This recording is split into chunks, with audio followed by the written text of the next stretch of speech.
Hey there, Sagittarius. Riverica here, reporting for duty on a trigger. Thank you so much for shuffling states of emergency into adoption spirit magic with me and steering clear of danger. Heartily, we are grateful. In this session, we are looking at what may help us move forward, minding our business in the highest love and light this April 2023. But before that, some disclaimers. I am not a doctor, lawyer, therapist. I'm a fortune teller. So what I offer is no substitute for their services. Furthermore, what I share does not determine your future. Only your intentions and actions do. So please use your gifts of discernment before deciding what to gather and take away. And of course, take only what resonates and blow like a kiss the rest to the universe for cosmic composting back into beauty. This reading is intended for fun and games, for shits and giggles, for entertainment, for flexing our heart, mind, body, soul, spirit, emotions, and intuition. And at the least, I hope to cause harm to none. And at the most, I hope I may assist you on your healing path. All that said, let me introduce our helpers. I have lit candles for Source, Mother Earth, Father Sky, the homeless, those that kick them out of their homes, the neighbors, the passers-by, even those working against our spiritual progression. Harmony, unity, and balance, Archangel Gabriel, our ancestors here in the highest love and light, and those who have crossed over to Father Sky by suicide, and the family and friends they left behind on Mother Earth, as well as the war-torn families, countries, nations, worlds, galaxies, universes. And we thank Source for helping us all adopt success, transmuting these violent cycles into love. Heartily, we are grateful. We also have my mini crystal ball, my wooden wand, my wooden dagger wand to help lift our spirits and cut to the heart of the matter without harming a soul. And we have this tuning fork to help clear our space, and maybe you can see, where is it? There it is. It's 528C. So I invite you to look up the metaphysical properties of this and the other items I'm sharing here so you can see what resonates with you, because we are all different psychosocial science experiments, and what resonates for you may not resonate for me and vice versa. So I always enjoy inviting you to explore 4 or 5 or 6 or 7 or 27 different resources to really dig into what resonates with you to make these readings more meaningful. But off the top of my head, I would say that 528 helps us with our Anahata chakra, our heart chakra, and that note C as well. But I'm also being drawn to tell you that the C note helps our Muladhara chakra, our root chakra. So that is super cool. And I rolled a number 6 to get the Living Altar, an Oracle and Spell deck for the Radical Witch by Kiki Robinson and Ilvadroma Marzana Radzasuski. I'm so excited to share it with you. And before that, I want to share with you some more about that number 6. It is a number of service, and it helps us differentiate between light and dark and the choices we make between these two. It also helps defend against those times when folk are so possessed by grief that they lash out and do things like psychic invasions, all the different ways that plays out. And so the number 6 defends against that and helps us maintain our integrity by maintaining our boundaries. For example, helps us steer clear of those people who are so possessed by grief that they are lashing out. So we can avoid further harm or getting sucked into the cycle and possibly mirroring the madness and losing our integrity, especially those of us who have chosen the healing path and have chosen to step out of those violent cycles and understand that it's not really what humans have learned to call evil, quote unquote, but people just grief struck by loss who haven't been able to heal. And so the number 6 is wonderful that way to help us, and it also helps us let go of these patterns that have kept us bound and embrace more joyful ways of living. So that number 6 may help us move through April in our highest love and light. All the different ways you may use that, from visualizing it to incorporating it into a chant or a song or making art about it. I invite you to have fun with that and play with that to help play through our losses. And we also have this labradorite, and you can see it's like shifting right before your very eyes. And off the top of my head, I would say the stone helps with transformation. But again, I invite you to check out 4 or 5 or 6 or 27 different resources to see what may resonate with you about this labradorite to help really understand how it may assist you in your healing. And before we jump into the reading with this living altar, I invite you to check out thelivingaltar.com online. You can find Kiki and Ilva on Instagram as well. You also may enjoy their Altars Up Witches podcast. And you also may enjoy the Romanistan podcast created by Paulina Verminsky and co-hosted by Jessica Reedy, where Paulina and Jessica invited Kiki and Ilva over for the Halloween episode to share spooky stories, and they shared a spooky story about how this deck of cards was created, so you may enjoy that.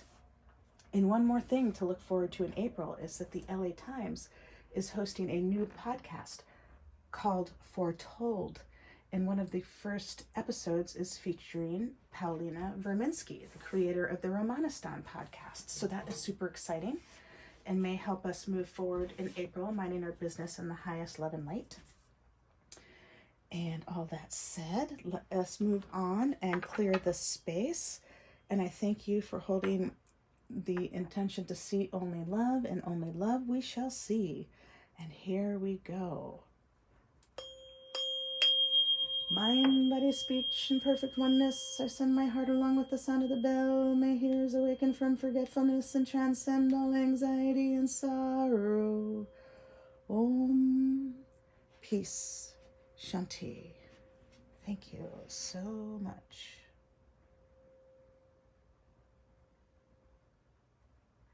Still ringing. So beautiful. Thank you so much.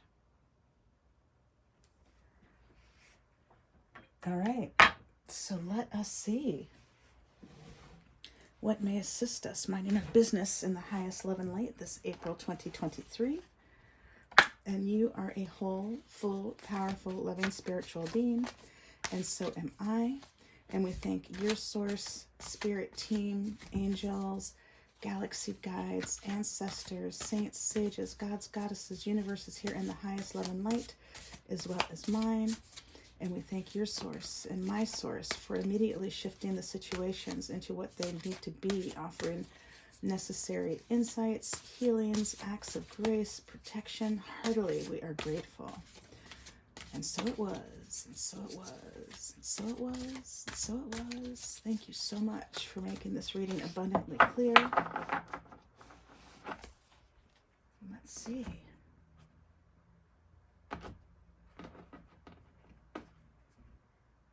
You. And we have spring. I love it. Between all of the signs, I think all of the seasons have been covered. So you may enjoy checking out some of your other placements and seeing what comes up. What a beautiful card. I love it. The butterfly, the cocoon. Oh, look at that. It's transformation symbolism. These beautiful weavings. And springing up. So this living altar has 3 parts for each card. So I invite you to settle in, and also invite you to explore the Witch's Wheel if you haven't already done so. For the first part of the reading, which is the Witch's Wheel correspondence, maybe you check out 4 or 5 or 6 or 7 different witches' wheels and you make your own to help really incorporate this reading. And then with the spell, I invite you to come back and say it as many times as resonates with you, 4 or 5 or 6 or 7 or 27 times, to help it integrate and help you embody that and help and activate it. And the guiding messages I invite you to journal about, and perhaps you'd rather meditate, whichever way that works for you, to reflect. And you can come back and revisit all of these parts. So let's jump in. The Witch's Wheel correspondence. There is 1, 2, 3, 4, 5, 6, 7, 8, 9, 10, 11, 12, 13 words. Here we go. Air, east, rebirth, childhood, emergence, promise, sunrise, crescent moon, first quarter moon, identity, inspiration, creation, and ancestor. The emergence is jumping out at me, just reminding me of this new earth we're creating and how so many orphans and adoptees have been stepping out of the fog, dismantling the adoption fairy tales, and sharing the adoption realities and coming out as a whole new person in their own authenticity and own right. And it's super righteous, just so powerful and so strong, so brave to do all that work, to have the courage to step away from the status quo and speak up for a new way of living that may adopt success for one and all, instead of adopting success just for the select few who manage to look and act a certain way. Thank you so much for coming out, for emerging, for daring to emerge. And I have been understanding that, like this butterfly, before the butterfly becomes a butterfly and it's going from here to here, somewhere in here, the body totally disintegrates and becomes something new. And that's what so many of us have been doing in a figurative way, just totally disintegrating ourselves and becoming something new. And that is tremendous. That is such strength and power and faith. And thank you so much for doing that work, for taking such sweet care of yourself. Heartily, we are grateful, and I'm giving you hugs for that wonderful work. Thank you so much. So the spell. I bow to the urgency of resilience. I cultivate my courage by whatever means necessary. I emerge willing to examine my expectations. I yield to what is becoming, knowing I will not break.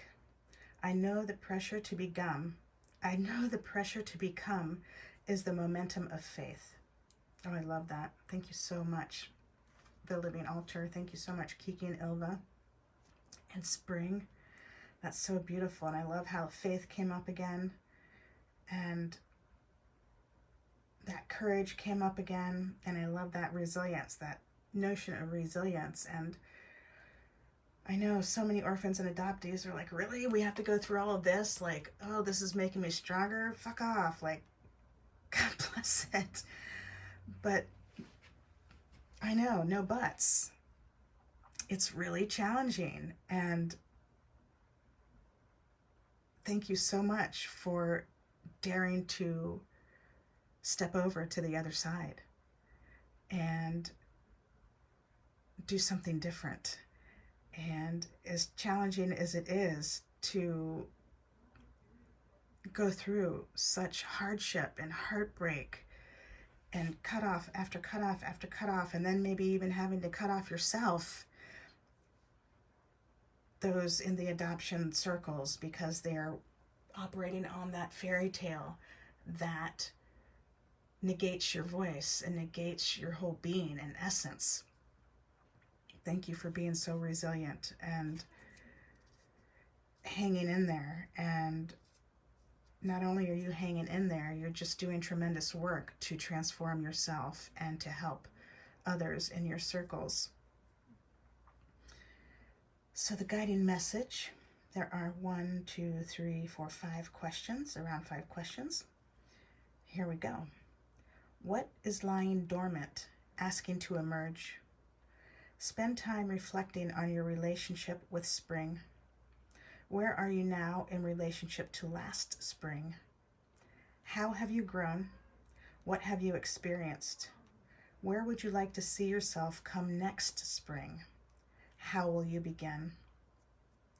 Wow, that's intense. I know for myself, so much has happened since last spring, and we're coming up on spring right now. Some of us are seeing, is it winter, is it spring? We're kind of flipping back and forth, but it's blooming. The flowers are blooming. The blossoms are coming out. And what's going to emerge this year? What wants to come out in you? And how are you transforming that heartache to something so beautiful and positive instead of anger, bitter, resentful? And how have you grown? What have you experienced? That's so beautiful. Just checking in where you have been, where you are now, where you want to go, and honoring that journey and your path. Spring. Spring is springing. What a beautiful April reading. I hope this has helped you on your healing path. And that is all I am seeing for you, Sagittarius. Thank you so much for helping breathe life into adoption spirit magic. Heartily, we are grateful. Until next time, ciao for now. I love you all.